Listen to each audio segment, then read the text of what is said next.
Bonjour Kamel Benlif. Je suis très heureux de te recevoir dans mes podcasts parce que tu es vraiment un exemple de ce qu'on appelle communément la résilience pour moi. Alors, rapidement et sans plus tarder, parce que tu vas avoir beaucoup de choses à nous raconter, tu as un parcours fascinant, évidemment, qui mêle l'ingénierie hydraulique, puisque tu es ingénieur hydraulicien de formation, à tes passions pour l'informatique, la poésie, la photographie, la musique. Dis-moi comment ces différents intérêts ont-ils convergé pour façonner justement ton identité personnelle et professionnelle, et quel rôle ont-ils joué dans ta décision d'immigrer justement en France? Avant tout, Slim, je tiens d'abord à te dire merci pour ce podcast. C'est vraiment un grand, grand plaisir et un immense bonheur pour moi. Voilà, c'est,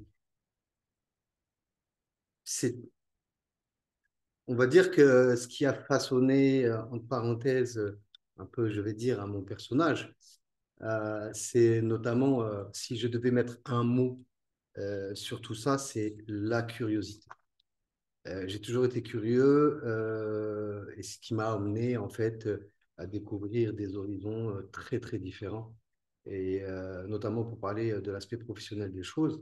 Effectivement, j'ai été ingénieur en génie civil, donc hydraulique, mais je vais dire que c'est une spécialité par défaut que j'ai dû subir et non pas choisir parce que euh, après avoir eu mon bac, il y a eu un petit quiproquo concernant l'orientation. Moi qui voulais faire de l'informatique au départ, finalement, je me suis retrouvé dans cette filière. Et donc, quand j'ai eu mon diplôme, en fait, je me suis dit, j'avais un choix qui était soit de travailler dans ce domaine, sachant que j'avais un diplôme, ou travailler dans un domaine que j'aimais, mais c'était un risque parce que je n'avais pas de diplôme. Donc, l'informatique. C'est ce que j'ai choisi de faire. Donc, j'ai mis mon diplôme dans le tiroir et voilà. En tant qu'autodidacte, j'ai appris, j'ai appris, j'ai appris. Euh, j'ai commencé par de la bureautique, après du développement, etc. Et je vais là te faire une petite confidence. Le grand point de départ de ma carrière, eh ben, en fait, c'était le jour où tu m'avais appelé chez toi pour me demander de concevoir un logiciel. Et la grande confidence que je vais faire aujourd'hui, c'est que après une heure de discussion où en fait tu m'avais expliqué le besoin, etc., je suis sorti avec, entre parenthèses, 5% de compréhension. Et j'avoue que je ne savais absolument pas par où commencer. Je ne savais même pas comment j'allais faire. J'avais compris à peu près 5-10% de ce que tu m'avais expliqué.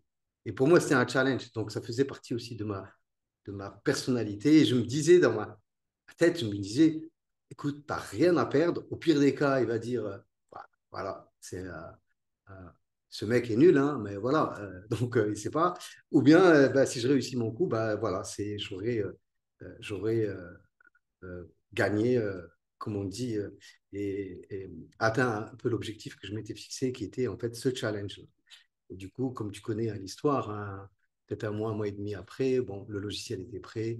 Et du coup, c'est ça qui a mis mon pied à l'étrier dans le domaine de l'informatique pour travailler dans ce domaine-là. Euh, Par la suite, quelques années plus tard, en fait, voilà, il y a, je me rappelle le pourquoi de mon départ, parce que c'est un jour où j'ai eu une réflexion avec moi-même. Euh, je sentais en fait qu'il y avait, que le monde était vaste, qu'il y avait beaucoup de choses à découvrir et que si je restais là, en fait, j'allais être cantonné dans un cercle qui était très restreint. Et en fait, je voyais malheureusement ce pays changer et changer pas dans le bon sens. C'était, entre parenthèses, aussi, ça allait à l'encontre des convictions, de mes convictions, des valeurs qu'on m'avait inculquées. Et en fait, cette curiosité intellectuelle a fait que bah, du jour au lendemain, j'ai décidé de tout plaquer. Et je me rappelle très bien de ce jour-là où je suis parti euh, au travail et j'ai dit à mon collègue que je salue d'ailleurs, je lui ai dit, écoute, voilà, j'ai pris une décision, je pars. Et je ne dis pas juste je pars, je me fixe 3 mois pour partir. Et donc, c'était mon objectif. Et du coup, 3 mois après, et finalement, donc, je suis parti faire des entretiens. Et en fait, j'ai tout plaqué, j'ai tout laissé. Et je me rappelle, en fait, moi qui suis un fan de tennis, même mes raquettes, je les ai laissées. Et quand je suis parti, je me rappelle très bien mes amis qui m'avaient dit, fais une mise en disponibilité comme ça, si tu reviens, si tu réussis pas, ton poste, il sera toujours là. Non, j'ai donné ma démission parce que je voulais arriver dans le pays d'accueil avec cet état d'esprit de me dire je n'ai plus rien derrière, je suis condamné à réussir. Et donc je me suis raccroché à ça. Ça a été très difficile au départ, bien sûr, parce qu'on n'a pas les mêmes repères, on n'a pas les mêmes méthodes de travail, on a affaire à des gens qui sont complètement différents. Quand on rentre, c'est pas la maman qui vous attend, c'est pas le foyer chaleureux, la famille qui vous attend. Non, on est juste un inconnu. Et du coup, il fallait vraiment faire ses preuves.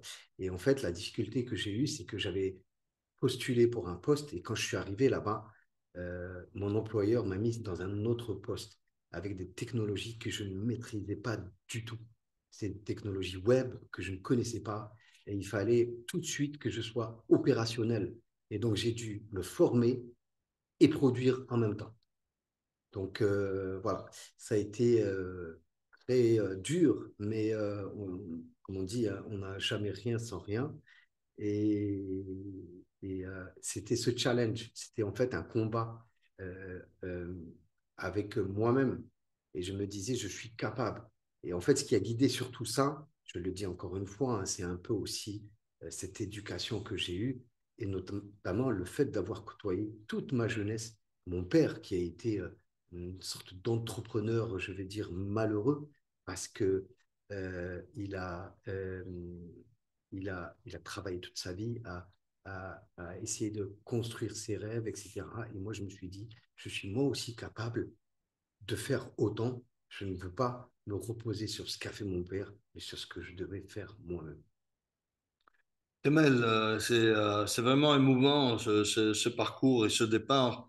Et en fait, l'immigration est souvent un parcours semé d'embûches hein, et de moments de doute. Peux-tu partager avec nous les principaux défis et obstacles que tu as rencontrés en quittant l'Algérie pour la France? Comment tu as fait face à la peur de l'échec et à la solitude loin de ta famille et de tes amis? Alors, je vais dire que, en fait, le plus grand défi, et le plus grand ça n'a pas été la peur de l'échec parce que j'ai toujours cru en moi. Et ça, c'est vraiment la chose la plus importante dans une aventure comme celle-ci. Si vraiment on ne croit pas en nous-mêmes, euh, comment est-ce que on pourrait se dire que les gens pourraient croire en nous? Ça, c'est très important. L'échec, en fait, ne me faisait pas peur parce que je savais que j'avais pas mal de cordes à mon arc et que j'étais capable, en un sens, toujours de rebondir peu comme un chat. Mais effectivement, la difficulté, c'était en fait cet éloignement familial, ce cocon familial qui est hyper important pour nous, parce qu'on baigne dedans, c'est un peu notre boussole. Et du coup, quand on se retrouve dans un monde où on n'a pas de famille, en fait, on n'a plus de boussole. Et le danger, il est très, euh, comme on dit, très présent, parce que sans boussole, on peut dévier de sa trajectoire et prendre des routes un peu inattendu. Et aussi, il y a le regard de l'autre. L'immigration, de plus en plus, est vécue, entre parenthèses, hein, médiatiquement parlant, comme un problème dans la société d'accueil. Or que c'est une richesse dans cette société. Et du coup, la difficulté, c'est que à postes égaux, on est obligé de faire deux fois plus pour montrer qu'on est comme l'autre. Et c'est ça, en fait, l'inégalité de cette équation. Mais on est obligé de vivre avec et de faire avec. Mais ceci étant, euh, il ne faut pas le vivre comme une... Beaucoup le vivent comme une sorte d'élément qui permet de se victimiser, mais bien au contraire. Personnellement, moi, je l'ai vécu comme une sorte de fuel pour ma rage de vaincre, pour ma rage de prouver qu'on est capable de faire quelque chose. Et aujourd'hui, je le dis encore une fois, et en fait, je rends grâce à tous les éléments qui m'ont permis d'aboutir à cette situation. C'est qu'aujourd'hui, en fait, j'ai une expertise qui est reconnue et en fait, je n'ai plus besoin de faire le double travail pour montrer que je suis capable, en fait, ce travail a déjà été fait, mais au prix de beaucoup, beaucoup de sacrifices. Kamel, tu mentionnes souvent d'ailleurs l'importance de tes parents. Au début de la première question, tu l'avais abordé déjà, ainsi que l'éducation et les valeurs qu'ils t'ont inculquées. Dis-moi comment ces enseignements ont-ils influencé ton parcours et tes choix de vie? Y a-t-il des figures de proue dans les domaines de la poésie, de la musique ou de la photographie qui t'ont particulièrement inspiré? Parce que moi, je regarde un peu tes productions cinématographiques, j'avais écouté tes productions musicales. Évidemment, tu n'es pas un artiste connu, tu fais ça pour toi, mais sincèrement, c'est superbe ce que tu fais. Donc, je veux vraiment savoir comment ces valeurs portées par les parents, tu as parlé de dévier, il y en a qui dévient, effectivement, tu n'as pas dévié, tu es expert dans ton domaine et tu nous diras deux mots aussi juste deux mots de ce que tu fais, parce que je sais que tu as été très talentueux en informatique et puis l'arrivée de l'intelligence artificielle va aussi chambouler un peu aussi ton métier, va t'amener sur d'autres terrains, mais parle-moi un peu de tout ça, l'influence de l'éducation et des valeurs. Alors, oui, effectivement que l'éducation, c'est un aspect qui est fondamental vraiment dans ma vie et en fait, c'est un peu le fuel qui m'a permis de faire tout ce chemin-là. C'est- Mes parents, en fait, ont une place hyper importante dans ma vie parce qu'ils m'ont inculqué des valeurs, ils m'ont inculqué des convictions et en fait, c'est ces convictions qui ont été considérées comme un rail de train. Sans eux, en fait, j'aurais jamais pu faire ce que j'avais à faire et je me serais contenté, en parenthèse, d'avoir un parcours, je vais dire, euh, un terme assez fort. J'aurais dû d'ailleurs te demander d'amener le poème que tu as écrit pour ton père. Il y a plusieurs années, Ah tu t'en oui, souviens même pas. oui, oui, c'est vrai. Je J'en te laisse ai, ouais. continuer. Mhm. Peut-être prochaine occasion qui sera dédiée à la poésie. Oui, effectivement. Donc, et finalement, je me rends compte que j'ai toujours essayé de.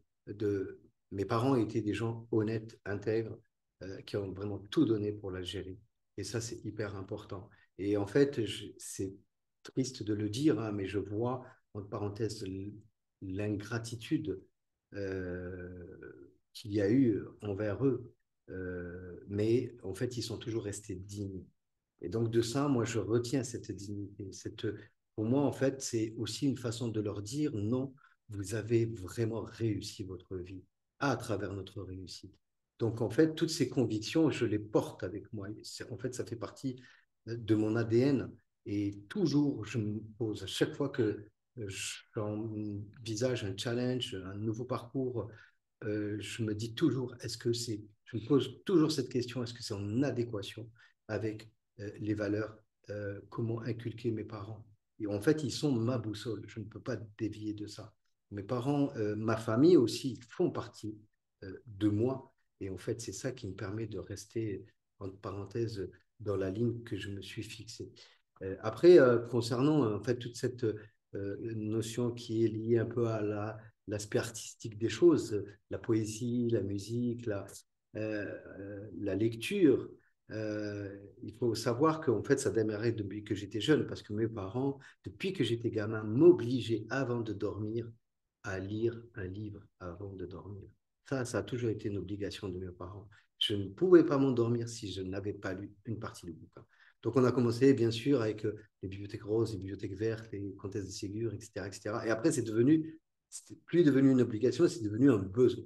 Et donc, cette littérature, donc, on s'est, en fait, on nous a abreuvé de cette littérature. C'est ce qui a permis, en fait, d'avoir cette richesse dans le vocabulaire, cette ouverture d'esprit, parce que le livre, c'est vraiment une ouverture sur le monde.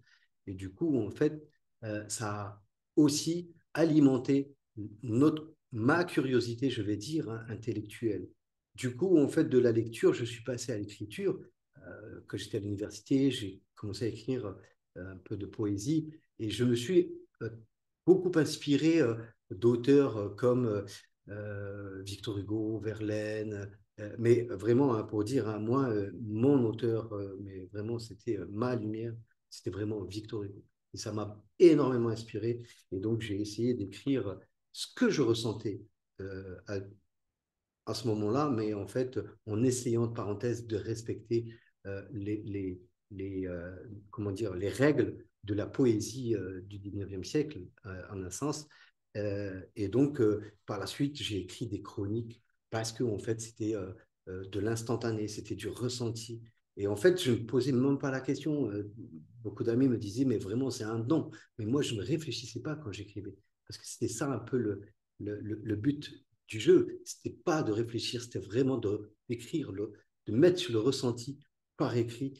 Et donc, c'est toujours le cas aujourd'hui. Hein, donc, j'écris peut-être un peu moins. Après, j'ai découvert aussi la musique avec des amis, des collègues. Et du coup, ça m'a vachement inspiré. Donc, je me suis mis à la musique et je me suis fixé comme challenge de faire partie d'un groupe de musique, ce qui a été le cas donc pendant des années. Donc, voilà, à l'inspiration. Et après, la photographie, voilà, est venue comme une danseuse étoile. J'ai découvert en fait la photographie. Et là, ça m'a vraiment permis de voir le monde autrement.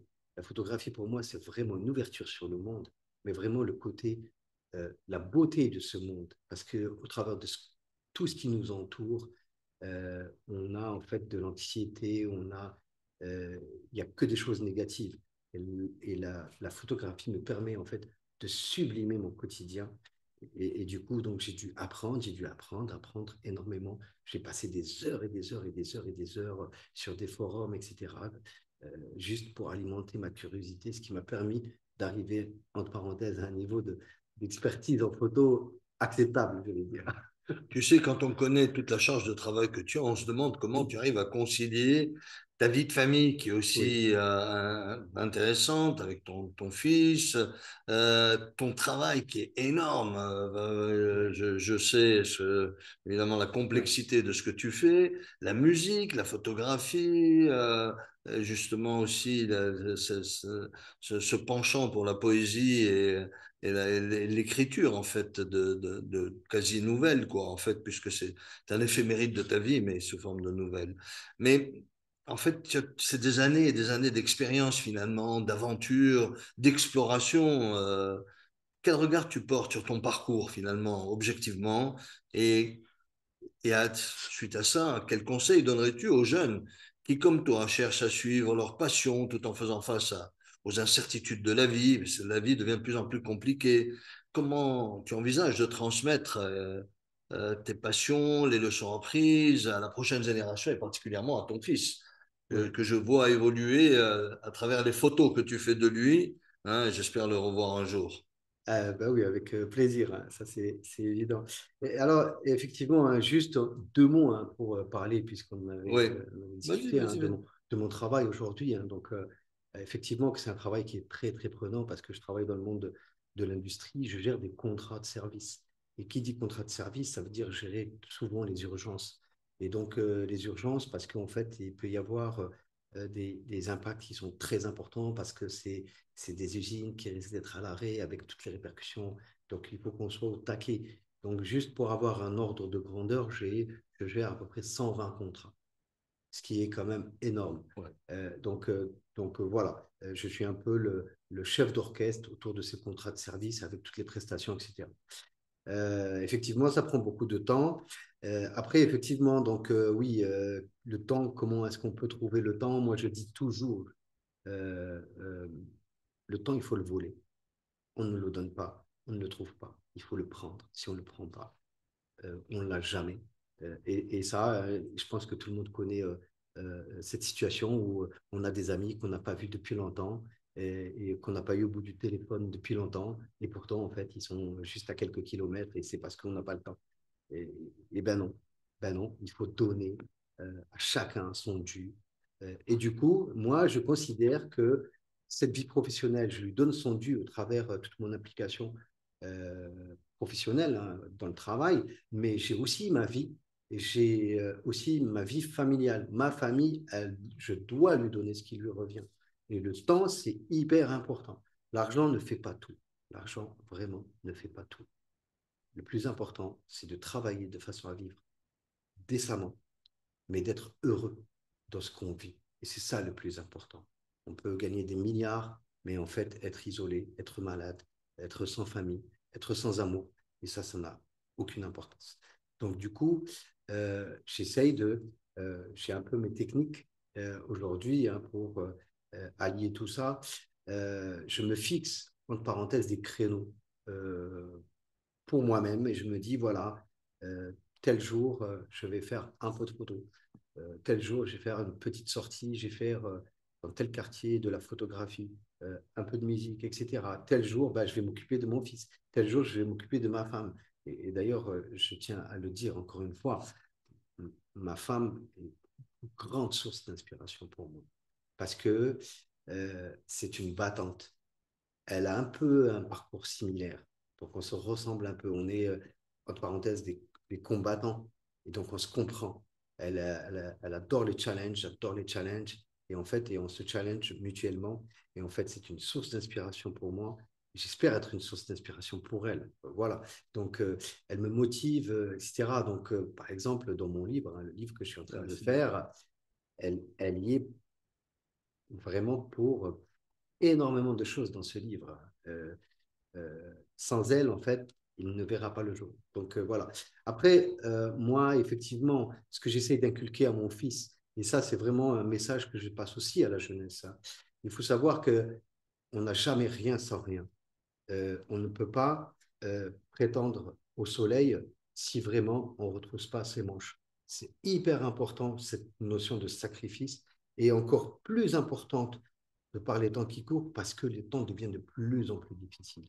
Nous, on était dans une conjoncture qui était, entre parenthèses, peut-être plus favorable. Aujourd'hui, en fait, à l'ère de la spécialisation, il faut impérativement que les jeunes, moi je vous le dis, gardez vos convictions, c'est hyper important. Gardez vos convictions. Et surtout, donnez-vous les moyens d'accomplir vos rêves. Si vous avez un rêve, donnez-vous les moyens de l'accomplir parce qu'en fait, il n'y a personne qui viendra, entre parenthèses, vous dire, voilà votre rêve, on vous le livre à domicile. Ça n'existe pas. Donc, l'esprit de sacrifice, c'est hyper important. L'esprit de famille, c'est hyper important. Et en fait, je pense que le plus important dans la vie, c'est vraiment d'être heureux, d'être épanoui. Et comment est-ce qu'on est heureux? C'est ben, en ayant un entourage aussi qui soit heureux autour de nous. C'est ça qui nous motive, c'est ça qui nous alimente. Et en fait, c'est finalement se retrouver dans un environnement qui est sain.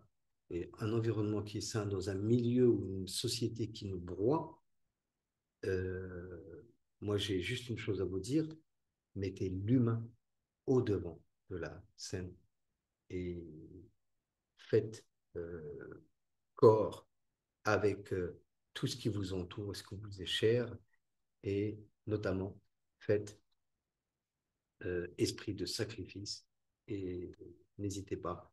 Vivez vos rêves, avancez dans la vie comme ça. Merci Kamel, on est très heureux de t'avoir parmi nous, donc j'espère te revoir bientôt, hein, évidemment, et Avec grand plaisir. bon courage pour la suite. Je Merci suis beaucoup. convaincu qu'il y a un très bel avenir qui continue à se dessiner pour toi. À bientôt. À bientôt.